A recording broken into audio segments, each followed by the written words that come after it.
Hi folks, this is the third lesson on solving three equations and three unknowns. So this here is the system that we solved in the last video, and let's just recall how we did that. Okay, and what we did is we treated it like a system of two equations and two unknowns. We used the same strategy. We used elimination. However, we saw that we needed to use elimination twice, okay, to eliminate the same variable in two cases, and then we were left with a system of two equations and two unknowns which we could solve, and then we could backtrack and substitute back into the equations to determine all three variables. Okay, so again, what's good is that we're just rehashing an old tool. The only thing that's a little annoying is that it does take quite a bit of writing. Now, what I want you to imagine is having to do this if you had four equations and four unknowns, or five equations and five unknowns, and you can probably see that it's going to get very messy very fast. Okay, so somebody had the clever idea of realizing that when we're solving this system of equations by elimination, the x, y, and z variables never change. Okay, they always remain linear equations, so they never get squared or cubed or square rooted. The only thing you're actually manipulating are the coefficients of those variables and the number that it's equal to. Okay, so what somebody said is, well, let's get rid of those variables altogether. Let's just work with the coefficients. Okay, and the way we do that is by rewriting this system of equations only using the coefficients in what's called a matrix. Okay, so what a matrix looks like is going to be a series of rows and columns that are going to represent these equations. Okay, so it's assumed that the first coefficient we write down will represent the x coefficient, the second is going to be the y, and the third will always be the z. So we're going to represent equation 1 with this row: 2, 1, negative 3. And then to separate it off, okay, we're going to use a dotted line just to indicate that this is what the algebraic expression is equal to. So this represents 2x plus 1y minus 3z being equal to negative 5. Okay, and then we repeat for the other equation. So here we've got 1, negative 1, 4, and 11. Okay, and here we'll have 3, negative 2, negative 1, negative 4. Okay, and we're going to perform the exact same types of operations that we did in the past, except we're only going to work with this matrix of coefficients. Okay, now not that the vocabulary is necessarily important for this course, but this is what we call an augmented matrix. So this would be, if we only took the coefficients, that would be the matrix of coefficients, and when we add in what the expressions are equal to, this is what we call an augmented matrix. Okay, so let's take a look at what our goal is. Okay, what we'd like to do is to do a series of eliminations, and what I'd like to end up with at the end, once I've done my elimination, okay, and let's recall here we're going to be using the same elementary operations, so we're allowed to interchange equations, except instead of interchanging equations, we can interchange rows. Okay, we can multiply both sides of an equation by a non-zero constant. Here we'll be multiplying a row by a non-zero constant. Okay, and here we can add or subtract rows instead of equations to replace one of the original rows. Okay, and we can combine these any way we like. Okay, and now instead of them just being called elementary operations, we now are going to refer to them as the elementary row operations.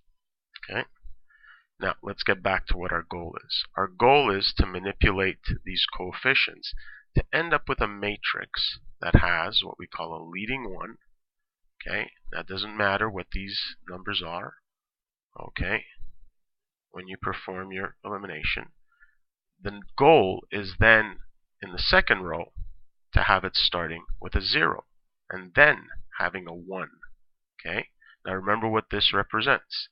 This would represent x plus some number times y plus some number times z equal to something on the other side. this would represent 0x, so we've eliminated the x variable from this equation. Then y plus something times z equal to some number. And then in our third row, we want both the x and the y variables eliminated, and we want to have a coefficient of 1 in front of the z, and then some number here. So if we can get to this form, think about what that last row tells us. It tells us that z is equal to that number. Okay? Then we'll do exactly what we did before, is we're going to backtrack. Okay? We can then input this value of z into the second equation. So y plus that number times whatever z is equal to, and solve for y. And then input both of those into the first equation. Okay, so we'll see how that works when we get there. But this is our goal, is to have this triangle of zeros, okay, and have coefficients of 1 along this diagonal. Okay, now the way we're going to do this is by applying these elementary row operations. So this is where we're actually going to make use of that first one, the idea of interchanging rows, because I look at row number 2 and it already starts with a 1. So I might as well move that over to my first row. Okay, so the way we indicate interchanging a row is we refer to them as R1, R2, R3, and I'm going to take R1 and R2 and I'm going to interchange their positions. Okay, so that's the notation we use to say that we're interchanging the rows. Okay, so now in the first row, instead of having that 2, 1, negative 3, we're going to have 1, negative 1, 4, 11. Okay, and then here we're going to have 2, 1, negative 3, negative 5, and then 3, negative 2, negative 1, negative 4. My goal now is to start eliminating these coefficients. Now the reason why we like to have a 1 as the leading coefficient here in our row is because it's going to make it very easy to eliminate both the 2 and the 3, which again, remember, would represent x, 2x, 3x. Okay, so in order to eliminate that 2, I'm going to have to multiply my first row by 2. Okay, the way I'm going to suggest you write this, and this is really just to avoid sign errors, which, you know, as we're seeing are the most common errors, okay, is I'm going to write my operation in this way. I'm always going to try to make it an addition of rows. I'm going to try to avoid subtracting rows. So instead of writing row 1, instead of multiplying it by 2, I'm going to multiply it by negative 2. So I'm going to do negative 2 times row 1, okay, and I'm going to add that to row 2, okay, and this new equation is going to replace row 2, okay. So this represents the fact that this operation on rows is now going to replace row 2, okay. And again, because we're performing elementary operations, so just multiplying them by constants and adding them together, that new equation will still have the same values of x, y, and z. Okay, so let's see what that would look like. So I'm not changing row 1. It's going to stay as it is. So let's see what happens. So negative 2 times R1. So negative 2 times 1 is negative 2 plus 2 is 0. Okay, good. I've accomplished what I needed to accomplish. Negative 2 times negative 1, that's 2 plus 1 is 3. Okay, then negative 2 times 4 is negative 8 minus 3, negative 11. And then negative 2 times 11 is negative 22 minus 5, negative 27. Okay, now notice how I did not do anything with row 3. There's certain circumstances where we can actually perform 2 operations at once.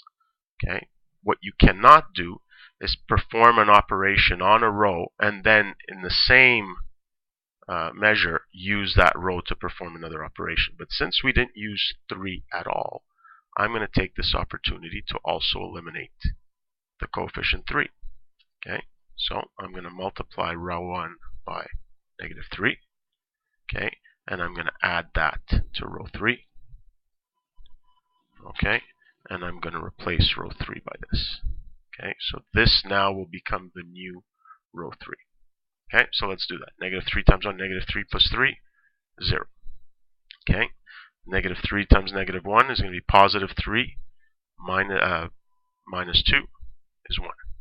Okay, and here negative 3 times 4, so negative 12 minus 1, negative 13. And here negative 3 times 11, negative 33 minus 4, negative 37. Okay, so I'm part way to where I want to go. I'm 2/3 of the way there. Okay, I have my leading 1. I have my 2 zeros here. Okay, so now I would like to have a 0 here, but remember I also want to have a 1 in this second row, second position. So look what I can do. I could just interchange these 2 rows. The other option is to multiply this row by 1/3. But I'd much rather interchange rows because that would result in a lot of fractions. So now what I'm going to do, okay, my next operation is to interchange rows 2 and row 3. Okay, so here 1, negative 1, 4, 11. Okay, and here we've got 0, 1, negative 13, negative 37. And then here we have 0, 3, negative 11, negative 27. Okay, so now I can use row 2, the one there, to eliminate this coefficient of 3. Now the reason why I can do that is that I've got zeros here, so whatever I multiply to row 2 won't affect that leading 0 there. Okay, so what I'm going to do here is I'm going to do negative 3 times R2 plus R3, and I'm going to replace row 3 by this here. Okay, so let's see what happens. So row 1's not going to change at all in this set of operations, so it's still 1, negative 1, 4, 11. Okay, row 2's not going to change, 0, 13, negative 37. So now let's do here, negative 3 times 0 is 0 plus 0, so that's not going to change as I expected. Here we get negative 3 times 1, so negative 3 plus 3 is 0, exactly what I wanted. Okay, and then here we've got negative 3 times negative 13, so that's positive 39 minus 11 is 28. Okay, if you need to do this on your calculator, that's fine, which I think I might do right now. I got negative 3 times negative 37 minus 27, so that one there, maybe I'll grab a calculator to do that one here. Got 3 times 37, since it's going to be positive anyways. Okay, and let's subtract 27. Okay, so here we're left with 84. Okay, now remember what we want is we want a leading coefficient of 1. Okay, so the way in which to achieve this is to just divide, okay, row 3 by 28. So I'm going to do 1 divided by 28 times row 3 and replace row 3 by that operation. And luckily that's going to work out. Negative 4, 11. Okay, because we're not affecting row 1, we're not affecting row 2. And here, when we divide row 3 by 28, well, that just ends up being 1, and 84 divided by 28 works out nicely, is equal to 3. Okay, so you can imagine here you will have to at times work with fractions. Okay, so this is where having a very good knowledge of working with fractions is extremely important. Okay, but now we have what's called our echelon form. Okay, again, no need to know that. But from here, in equation 3, or row value of z, because remember what this represents. 0x plus 0y plus 1z equals 3. So from here, I can just read off that z is equal to 3. And now I can use equation 2. So equation 2 says 0x plus y minus 13z, now I know what the value of z is, okay, is equal to negative 37. So here y minus 39 equals negative 37, and that just ends up giving me a value of y equals 2. Okay? Now, I can go back to equation 1 and write x minus y. I now know y is equal to 2, plus 4z. I know z is equal to 3, okay, is equal to 11. So x is equal to 11 plus 2 minus 12. So x is equal to 13 minus 12 is 1. Okay, so my solution here is x equals 1, y equals 2, z equals 3. Okay, so this is if I'm just solving this as a system of equations. However, if I think of this as representing 3 planes and determining the intersection of these 3 planes, that would mean our here. But here, since it represents an intersection, I would give the answer as a point. 1, 2, 3. Okay? So, to recap what we're doing here is we're performing the same types of operations as we were before. We're multiplying equations on both sides, except here we're just multiplying a row. Okay, we're adding and subtracting rows to eliminate variables. Okay, here we're adding and subtracting rows, thinking of it as eliminating those coefficients. Okay, so we're performing the exact same types of operations. We're just doing it by using the coefficients only, without having to write out any of the variables. Now, when you look at this, you might say, well, this doesn't seem that much shorter than just doing it straight ahead using the equations. And you're right, although you do get quite quick at this eventually. But the time saving is not very great for 3 equations and 3 unknowns. However, when you start solving 4 equations and 4 unknowns, 5 equations and 5 unknowns, okay, this does become a big time saver. And on top of that, this idea of working with matrices has a lot of other applications which you'd see if you take a linear algebra course. Okay, that is it for now. So there will be one last lesson because we can go a little further with using this idea of matrices to solve the problem. Okay, so we'll see that in the last video.